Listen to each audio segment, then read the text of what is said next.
ചേട്ടായി 12 മണിക്ക് തന്നെ കളിക്കാൻ വരണേ. ഇത്തവണ നന്നായി അടിച്ച് കളിക്കണം.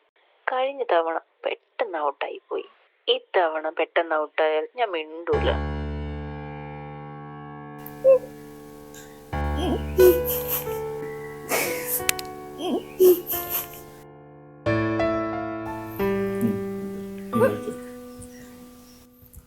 ആരവള് നിങ്ങളിപ്പോ കേട്ടില്ലേ?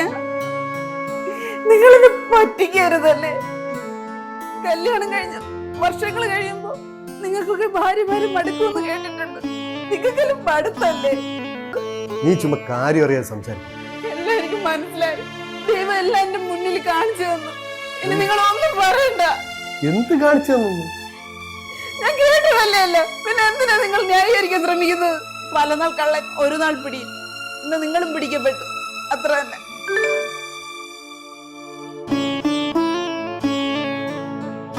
പിന്നെ ഞാൻ ഇന്ന് നല്ലോണം കളിക്കുന്ന 2 പേരെ കൂടെ കൂട്ടുന്നുണ്ട്. ഇപ്പൊ എന്താ നിങ്ങൾക്ക് പറയാനുള്ളൂ? നിങ്ങൾ കേട്ടില്ലേ? ഇപ്പൊ എന്താ കേട്ടത്? ഇപ്പൊ നിങ്ങൾക്കൊന്നും പറയല്ലേ? അപ്പൊ ഒരുത്തി അല്ലല്ലേ, ഒരുപാട് ആൾമാരുണ്ടല്ലേ. ഇവൾമാരോടൊക്കെ പോയിട്ടാണ് അപ്പൊ നിങ്ങൾ എന്റെ അടുത്ത് വന്നോണ്ടിരുന്നത്. നിങ്ങൾ ഇത്ര വൃത്തികെട്ടവനായിരുന്നു.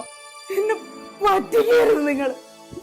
നിങ്ങളെ ഒരുപാട് വിശ്വസിച്ചിരുന്നു. എനിക്കെല്ലാം മനസ്സിലായി. എടി ഞാൻ പറയുന്നൊന്ന് കേൾക്ക്. നിങ്ങൾ ഇനി എന്നോട് ഒന്നും പറയണ്ട. എല്ലാം ഞാൻ കേട്ടതല്ലേ. നിങ്ങളുടെ ഭാര്യ എന്നതിൽ ഞാൻ ഒരുപാട് അഹങ്കരിച്ചിരുന്നു. ദൈവം ഇന്നെല്ലാം എനിക്ക് എന്റെ കൺമുന്നിൽ തന്നെ കാണിച്ചു തന്നു. അടുത്തത് വന്ന് അവളൊരു ചക്കി. ചേട്ടായി, ഇന്ന് നടത്താനിരുന്ന മാച്ച് നാളത്തേക്ക് മാറ്റി വെച്ചു. അമ്പയർ അവൈലബിൾ അല്ലത്രേ. പിന്നെ നമ്മുടെ ഓൺലൈൻ ക്രിക്കറ്റ് ടീമിന് ഒരു സ്പോൺസറെ കൂടെ കിട്ടിയിട്ടുണ്ടെന്ന് പറയാൻ പറഞ്ഞു.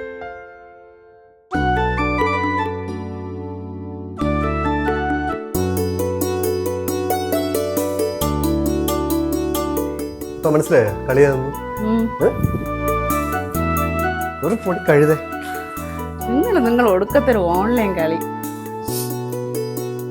കളിച്ച